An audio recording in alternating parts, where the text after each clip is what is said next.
Dear viewers, I hope you are all fine. This ultrasound video shows a case of endometrial hyperplasia with a small uterine mass fibroid. You can see the uterus, cervix, and the urinary bladder. And now you can see a small mass, interior wall fibroid in the middle portion of the uterus near the interior wall. A mass is seen, small mass.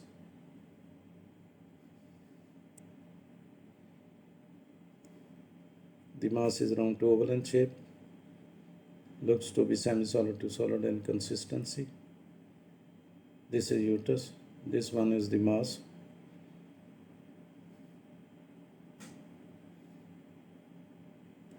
The patient came with the complaints of heavy menses.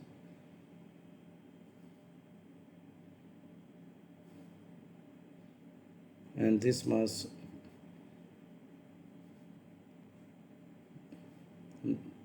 is small.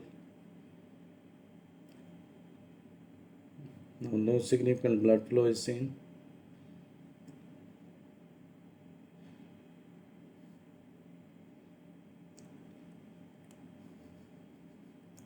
On pelvic ultrasound, endometrial hyperplasia is characterized by homogeneous increase in the endometrial thickness in the majority of the patient, as you will see in this case. Now you can see the endometrium, and endometrial thickness is increased. Both the ovaries are echomechonormal. These are the both ovaries, right and left.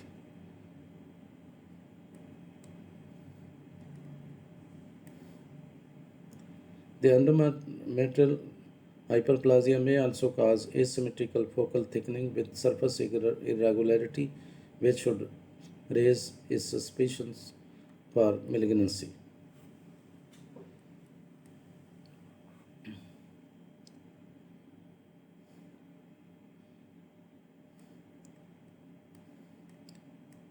Now you can see the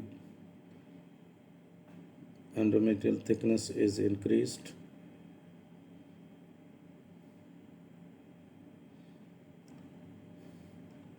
Now this is the endometrium. Biopsy of the uterine lining is definite test for the diagnosis of hyperplasia. Women with abnormal bleeding should be evaluated with the pelvic ultrasound. In post-menopausal women, the ultrasound is used to assess the thickness of the endometrial lining. Endometrial hyperplasia is a histological diagnosis often made after sampling an endometrium that appears thickened on pelvic ultrasound. It is defined as irregular proliferation of endometrial glands with an increased ratio of gland to stroma.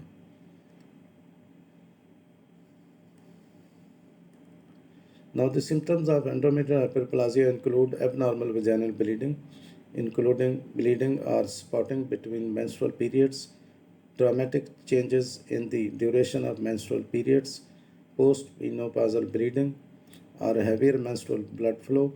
In some instances, the endometrial hyperplasia may precede cancer of the uterus.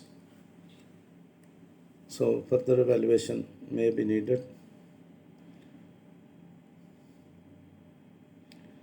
Normal value of endometrial thickness is during periods it is 2 to 4 millimeter. Early proliferative phase it is 5 to 7 millimeter.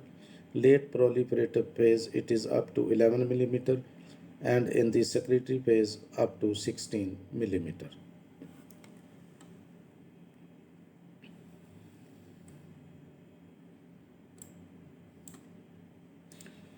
Again you can see the endometrial thickness.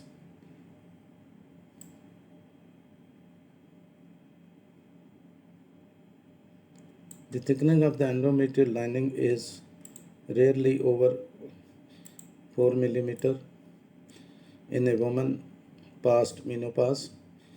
In post-menopausal women, the thickness varies with the phase of menstrual cycle. In pre-menopausal women, the thickness varies with the period phase of the menstrual cycle, but the maximum thickness will be less than about 16 millimeter even in the secretory phase.